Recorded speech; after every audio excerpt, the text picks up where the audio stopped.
Nicolas Sarkozy de Najib Oxad, dit Nicolas Sarkozy, écoutez, né le 28 janvier 1955 à Paris, France, est un homme d'État français. Il est président de la République française du 16 mai 2007 au 15 mai 2012. Il occupe d'abord les fonctions de maire de Neuilly-sur-Seine, député, ministre du budget et porte-parole du gouvernement ou encore de président par intérim du Rassemblement pour la République RPR. À partir de 2002, il est ministre de l'Intérieur à 2 reprises, ministre de l'Économie et des Finances et président du Conseil général des Hauts-de-Seine. Il est alors l'un des dirigeants les plus en vue de l'Union pour un mouvement populaire UMP, qu'il préside de 2004 à 2007. Élu président de la République française en 2007 avec 53,1% des suffrages face à Ségolène Royal, il inaugure une rupture de style et de communication par rapport à ses prédécesseurs. Il fait voter plusieurs réformes, dont celle des universités en 2007 et des retraites en 2010. Son mandat est également marqué par l'impact de grands événements internationaux, tels que la crise économique mondiale de 2008 et la crise de la dette dans la zone euro.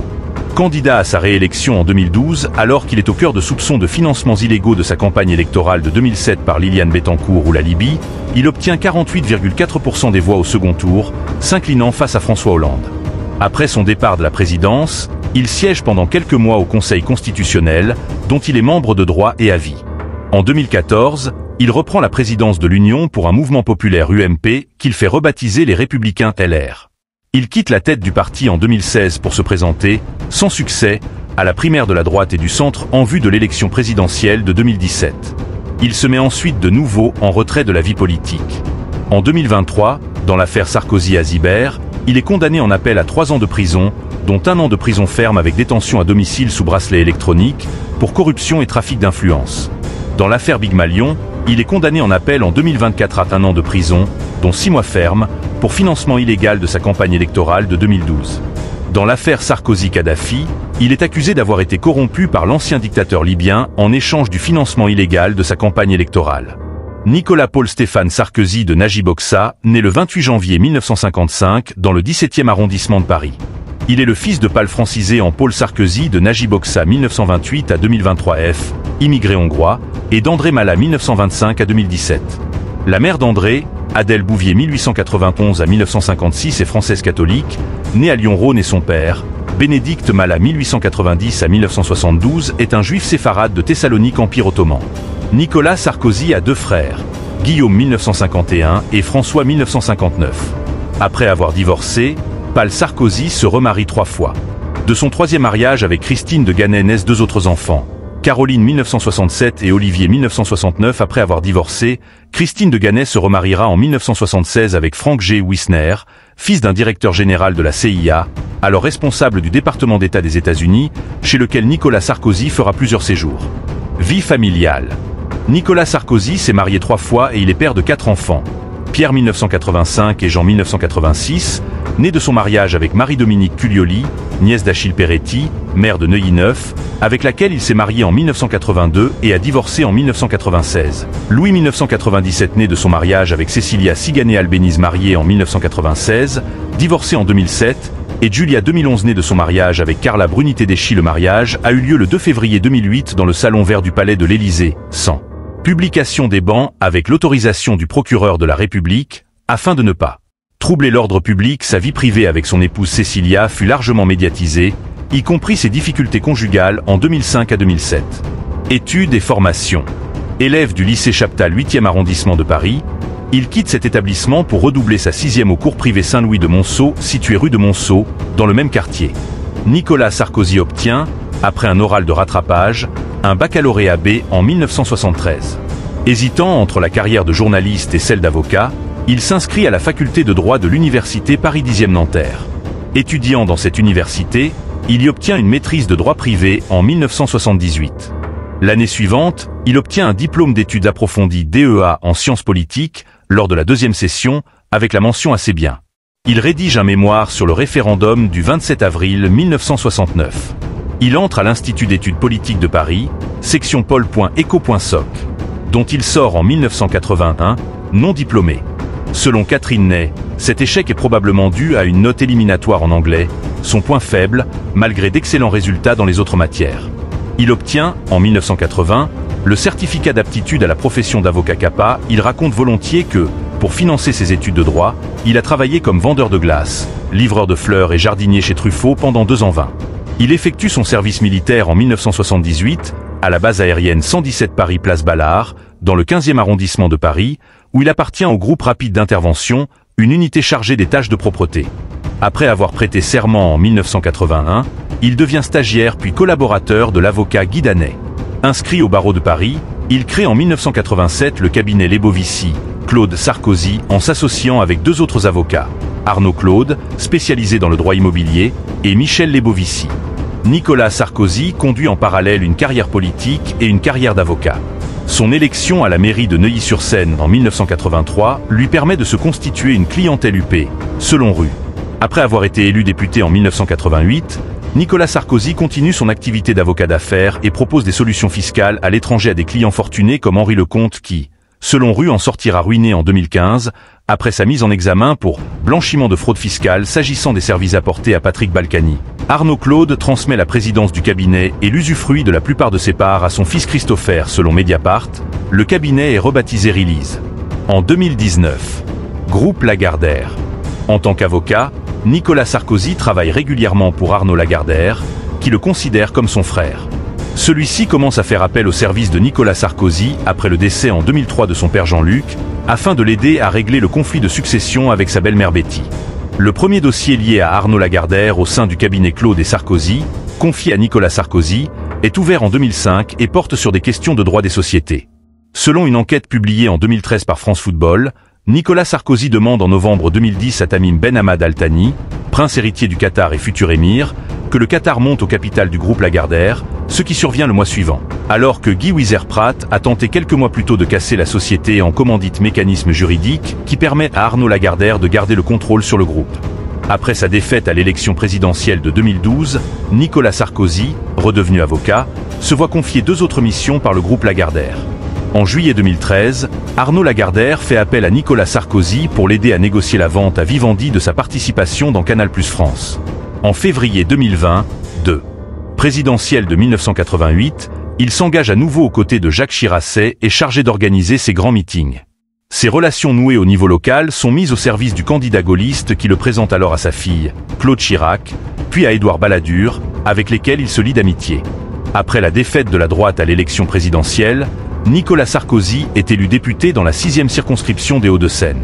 Lors de la victoire de la droite aux élections législatives de 1993, Nicolas Sarkozy est réélu député dans la 6e circonscription des Hauts-de-Seine au premier tour de scrutin, avec 64,9% des voix. Nommé ministre du budget dans le gouvernement Édouard Balladur le 30 mars 1993, il cumule cette fonction avec celle de porte-parole de gouvernement et commence à être connu du grand public. Parmi les membres de son cabinet, figure Pierre Mariani, directeur de cabinet, Brice Hortefeux, chef de cabinet, Alexandre de Juniac, directeur adjoint du cabinet, Thierry Gobert, chef adjoint de cabinet, Frédéric Oudéa, conseiller technique, ou encore François Werner, conseiller technique. À ce poste, il est chargé de préparer le collectif budgétaire pour 1993, puis les lois de finances pour 1994 et 1995. Il y inscrit certaines mesures fiscales comme la suppression définitive de la règle du décalage d'1 mois en matière de taxes sur la valeur ajoutée et la réduction de 13 à 7 du nombre des tranches barème de l'impôt sur le revenu des personnes physiques, voire barème de l'impôt sur le revenu en France. Il hérite également de la mission de réduire le déficit budgétaire afin de mettre la France en conformité avec les critères de convergence prévus par le traité de Maastricht sur l'Union économique et monétaire, entré en vigueur le 1er novembre 1993. Il prépare ainsi la loi d'orientation quinquennale des finances publiques, publiée le 24 janvier 1994. En matière comptable, il est à l'origine des lois des 2 et 27 décembre 1994 créant le Code des juridictions financières qui regroupe l'ensemble des dispositions de droit français relatives au jugement des comptes publics, ainsi qu'à la responsabilité des ordonnateurs, tandis qu'un nouveau plan comptable des communes est mis en place par la loi du 22 juin 1994. Enfin, il participe à la politique de privatisation entreprise par le gouvernement avec celle de la Société d'exploitation industrielle des tabacs et des allumettes CETA, dépendant de son ministère, le 6 février 1995. L'Imprimerie nationale, pour sa part, partie intégrante de l'administration centrale des finances depuis 1910, est transformée par la loi du 31 décembre 1993 en une société anonyme au capital entièrement détenue par l'État. Sa notoriété s'accroît significativement après son intervention dans la prise d'otage de la maternelle de Neuilly, survenue dans la commune dont il est le maire, quelques jours après son entrée au gouvernement. Le 13 mai 1993, Eric Schmitt, alias Human Bomb, retient en otage 21 enfants dans une classe d'une école maternelle de Neuilly-sur-Seine. Nicolas Sarkozy négocie directement avec HB et obtient la libération d'un enfant sous l'œil des caméras. Le preneur d'otages sera ensuite abattu de 3 balles dans la tête lors de l'assaut du raid. Soutien à Édouard Balladur pour l'élection présidentielle de 1995. Lors de l'élection présidentielle de 1995, il favorise Édouard Balladur à la place de Jacques Chirac. Il est alors donné favori pour prendre la tête du gouvernement en cas de victoire d'Édouard Balladur le 19 janvier 1995. Il abandonne sa fonction de porte-parole du gouvernement pour devenir porte-parole du candidat Balladur. Il conserve néanmoins sa fonction de ministre du Budget et est chargé des fonctions de ministre de la Communication, dont il était déjà chargé à titre provisoire depuis le 19 juillet 1994, à la suite de la démission d'Alain Carignon. Édouard Balladur, longtemps favori dans les sondages, arrive en 3e position du premier tour de l'élection présidentielle, avec 18,6% des suffrages, derrière Jacques Chirac 20,8% et Lionel Jospin 23,3% le 5 mai. Lors du dernier meeting de Jacques Chirac avant le second tour, Nicolas Sarkozy est sifflé et hué. À la suite de la victoire du maire de Paris, il n'obtient aucune fonction ministérielle dans les gouvernements Alain Juppé. Plusieurs journalistes y voient une vengeance de Chirac qui demanda de ne pas nommer des traîtres au cours d'un bref passage à une réunion nationale du RPR. Le 15 octobre 1995, il est à nouveau conspué. Débute alors une traversée du désert qui dure jusqu'en 1997. Pendant l'été 1995, sous le pseudonyme Mazarin, il publie dans le journal Les Échos une série de lettres intitulées « Les lettres de mon château » présentées comme la correspondance fictive de Jacques Chirac avec diverses personnalités du monde politique. Il a attendu 2004 pour reconnaître publiquement qu'il était l'auteur de ces articles. Sous la présidence de Jacques Chirac 1995 à 2007. Dirigeant du Rassemblement pour la République. La victoire législative de la gauche plurielle, en 1997, lui permet de devenir secrétaire général du RPR, dont Philippe Séguin est le président. À la suite de la soudaine démission de Philippe Séguin de la présidence du Parti gaulliste, Nicolas Sarkozy le remplace par intérim, d'avril à décembre 1999. Il conduit alors, conjointement avec Alain Madelin, la liste RPR-DL aux élections européennes de 1999. Ce scrutin est marqué par une sévère défaite pour la droite pro-européenne. La liste qu'il dirige arrive en 3e position avec 12,82% des suffrages, derrière la liste souverainiste menée par Charles Pasqua et Philippe de Villiers 13,05% et celle du Parti socialiste 21,95% élu député européen. Il n'exerce ce mandat que quelques semaines et démissionne dès le mois de septembre 1999. À la suite de cette défaite, Nicolas Sarkozy annonce sa démission de sa fonction intérimaire de président du RPR le 14 juin 1999. Il renonce à toute responsabilité au sein du parti et se retire de la politique nationale. Il assiste tout de même, en 2001, au 25e anniversaire de la création du Parti gaulliste. Pendant cette période, il rejoint le cabinet d'avocats où il exerce et publie, en 2001, un ouvrage, Libre. Ministre de l'Intérieur, de la Sécurité intérieure et des libertés locales. Retour en grâce à droite. Lors de l'élection présidentielle de 2002, il soutient la candidature de Jacques Chirac, qui est réélu au second tour face à Jean-Marie Le Pen. Alors que Nicolas Sarkozy est longtemps perçu comme possible Premier ministre, Jacques Chirac lui préfère Jean-Pierre Raffarin. Le 7 mai 2002, il est nommé ministre de l'Intérieur, de la Sécurité intérieure et des libertés locales. Dans l'ordre protocolaire, il est numéro 2 du gouvernement. Lors des élections législatives de 2002, il est réélu député dans la 6e circonscription des Hauts-de-Seine avec 68,8% des voix au premier tour, étant ainsi le député le mieux élu lors du scrutin. Il quitte son mandat parlementaire pour rester au gouvernement. À la tête du ministère de l'Intérieur, il déclare faire de la sécurité sa priorité. Par la loi sur la sécurité intérieure de 2003, complétée par la loi Perben II, le fichier national automatisé des empreintes génétiques, instauré en 1998 et initialement limité aux délinquants sexuels, est étendu à toute personne soupçonnée d'un quelconque délit sauf délit d'initié ou financier, ce qui permet le fichage génétique de faucheurs d'OGM ou d'étudiants anti-CPE. Le fait de refuser de se laisser ficher constitue un délit passible d'1 an de prison ferme et 15 000 € d'amende. Nicolas Sarkozy défend organise une politique plus répressive sur les excès de vitesse afin de renforcer la sécurité routière.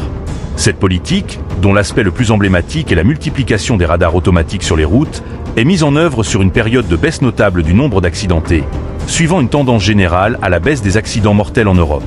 Référendum corse.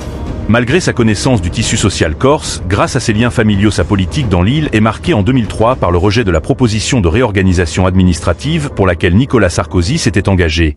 À l'issue d'une consultation locale, 51% de non, 49% de oui. Yvan Colonna, recherché dans le cadre de l'enquête sur l'assassinat du préfet Claude Érignac, est arrêté après une cavale de 4 ans, l'avant-veille de cette consultation. Nicolas Sarkozy déclare, le soir de l'arrestation, que la police française vient d'arrêter l'assassin du préfet Érignac, ce qui lui vaut des reproches pour atteinte à la présomption d'innocence et une assignation par Yvan Colonna. Colonna sera finalement condamné à la réclusion criminelle à perpétuité pour la 3e fois en 2011. Religion. Encourageant l'émergence de l'islam de France notamment afin d'assurer le calme dans les banlieues, Nicolas Sarkozy contribue en 2003 à la mise en place du Conseil français du culte musulman CFCM initié en 1999 par Jean-Pierre Chevènement. Une partie de la droite lui reproche de permettre à l'Union des organisations islamiques de France UOIF, accusée de prôner un islam radical, de participer au CFCM. En avril 2003, invité d'honneur au congrès de l'UOIF, le ministre de l'Intérieur est applaudi par le public, puis hué lorsqu'il rappelle l'obligation pour les musulmanes de poser tête nue sur les photographies d'identité.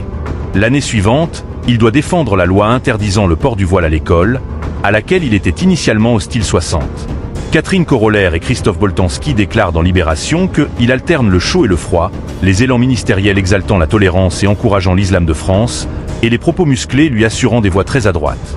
Son action contre l'antisémitisme en France est saluée par le centre Simon Wiesenthal, qui lui décerne son prix de la tolérance en 2003, tandis que le Consistoire central israélite de France, l'institution administrant le culte israélite en France, salue l'extrême sévérité dont il fait preuve dans la répression des actes antisémites. Influence et popularité. La 12e législature est une période d'ascension politique et médiatique pour Nicolas Sarkozy. Dès ses débuts place Beauvau, sa cote de popularité connaît une hausse importante, passant de 43% en mai 2002 à 59% en mai 2003 dans le baromètre TNS-Sofres, ce qui fait de lui la personnalité politique la plus populaire en France 63.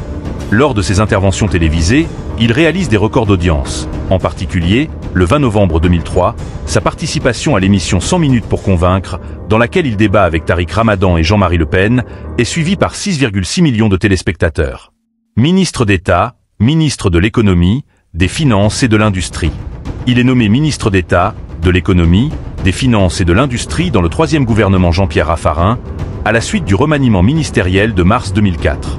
Il axe dans un premier temps sa politique sur la réduction du déficit et annonce en 2005 le respect par la France du pacte de stabilité, avec un déficit de 2,9% du PIB.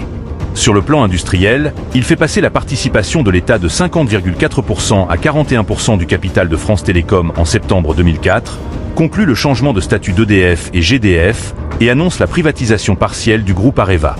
Dans le secteur privé, il fait intervenir l'État pour empêcher le dépôt de bilan du groupe Alstom et favorise la fusion Sanofi-Aventis face à Novartis. Ces interventions de l'État français dans le marché aux dépens d'intérêts allemands 68 irritent les dirigeants allemands. Il dénonce également les hausses de prix dans la grande distribution ou les banques et signe des accords avec les professionnels concernés. Ces accords sont contestés lors de leur signature par les syndicats puisque selon eux, ils ont eu pour conséquence la réduction de postes administratifs et d'encadrement avec la suppression éventuelle de nombreux postes entre 2005 et 2007. Il s'engage dès avril 2004 à ne pas privatiser EDF ou GDF. Il s'opposera en 2006, au sein du gouvernement Dominique de Villepin, à la fusion Suez-GDF avant de la favoriser à l'été 2007, une fois élu président de la République. Concernant la fiscalité de l'épargne, il lance l'exonération des donations jusqu'à 20 000 € à chaque enfant et petit enfant mesure du 10 juin 2004 au 31 mai 2005. Cette mesure, à l'origine temporaire, est finalement prolongée et amplifiée jusqu'au 31 décembre 2005. Il décide, avec Christian Noyer, gouverneur de la Banque de France, de vendre de 500 à 600 tonnes d'or sur les 3000 tonnes détenues par la Banque de France, 76, réduisant ainsi le stock d'or du pays d'un cinquième 19,5% 77. Cette décision est poursuivie par la Banque de France sur une période de 5 ans, malgré la hausse du cours de l'or et l'abaissement sensible des taux d'intérêt dus à la crise financière. Cette opération est critiquée par la Cour des comptes, qui indique dans son rapport public annuel de 2012 que ces ventes ont permis de dégager des plus-values de cession de 4,67 milliards d'euros, alors que l'or aurait valu 19,4 milliards selon le cours fin 2010, les réinvestissements à partir de ces cessions ayant atteint une valeur de 9,2 milliards en 2010. La différence finale sur cette opération est une perte de 10,2 milliards d'euros. Le 1er avril 2004, à la suite des élections cantonales, il succède à Charles Pasqua à la présidence du Conseil général des Hauts-de-Seine. Entre avril 2005 et janvier 2007, il est président de l'EHPAD. Il figure parmi les administrateurs de la Société d'économie mixte de Neuilly-Seminles, basée à la mairie de Neuilly-sur-Seine, qui gère des immeubles résidentiels. Il est aussi membre d'honneur du Rotary Club 80 de Neuilly et membre du Club Le Siècle.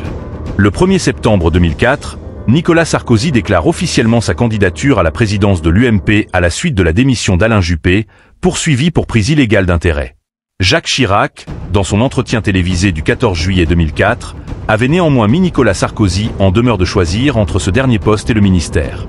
À une question à ce propos, le président de la République avait lancé « Je décide » et il exécute cette phrase est mal perçue par les proches de Nicolas Sarkozy. Lors du congrès du 28 novembre 2004 au Bourget, après avoir été élu président de l'UMP par les militants avec 85,09% des voix contre 9,10% à Nicolas Dupont-Aignan et 5,82% à Christine Boutin, il déclare « Je suis prêt comme jamais sans doute je ne l'ai été. Je suis prêt parce qu'au plus profond de moi-même, je sais que la France ne redoute plus le changement, mais qu'elle l'attend, et ce changement, c'est nous qui allons l'incarner. » Le lendemain, il présente sa démission du poste de ministre de l'économie et est remplacé par Hervé Gaimard. Dès lors, le nouveau président de l'UMP met en œuvre un programme de rénovation du parti, incluant des adhésions gratuites. Il est l'un des promoteurs de la soumission au vote populaire du traité établissant une